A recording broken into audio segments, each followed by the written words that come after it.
بسم اللہ الرحمن الرحیم۔ السلام علیکم ورحمۃ اللہ وبرکاتہ۔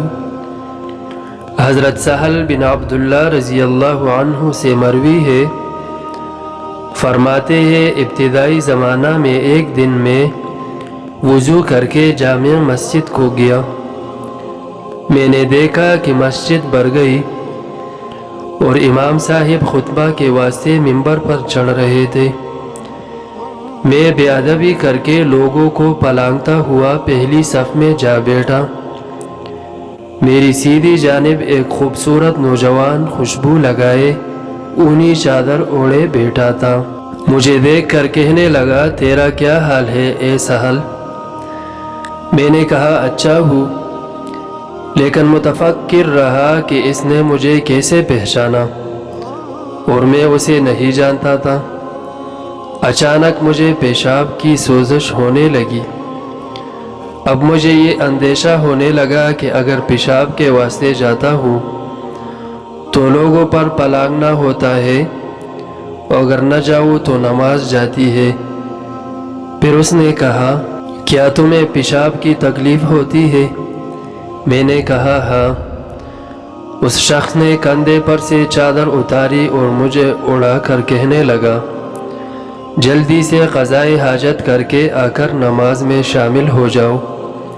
میری آنکھیں بند ہو گئی۔ جب میں نے آنکھ کھولی تو کیا دیکھتا ہوں کہ ایک بڑا دروازہ ہے اور ایک شخص دروازے پر کھڑا کہہ رہا ہے کہ اندر آ جاؤ۔ جب گیا تو ایک محل نظر آیا جو نہایت عالیشان تھا، اور ایک جانب ایک درخت تھا اور اس کے پاس ایک لوٹے میں پانی بھرا رکھا تھا جو شہد سے زیادہ میٹھا تھا۔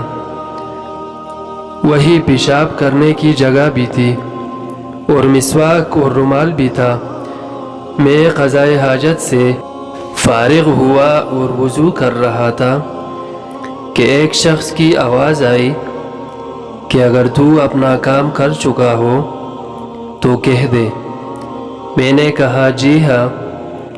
اس نے میرے اوپر سے چادر اتاری تو میں وہیں پر تھا جہاں پہلے سے بیٹھا ہوا تھا، اور کسی کو میرے اس واقعے کا علم نہ ہوا، اور میں متفکر رہا کہ کیا واقعہ ہوا۔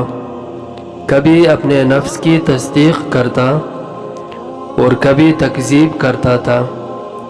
اتنے میں جماعت کھڑی ہوئی اور میں نے بھی لوگوں کے ساتھ نماز جمعہ ادا کی، مگر مجھے اس جوان ہی کا خیال رہا، میں اسے نہیں پہچانتا تھا۔ جب نماز سے فراغت ہو چکی تو میں بھی اسی کے پیچھے ہو لیا۔ وہ ایک مکان میں داخل ہوا اور میری طرف دیکھ کر کہنے لگا، اے سہل، گویا تجھے اپنے دیکھے ہوئے کا یقین نہ ہوا؟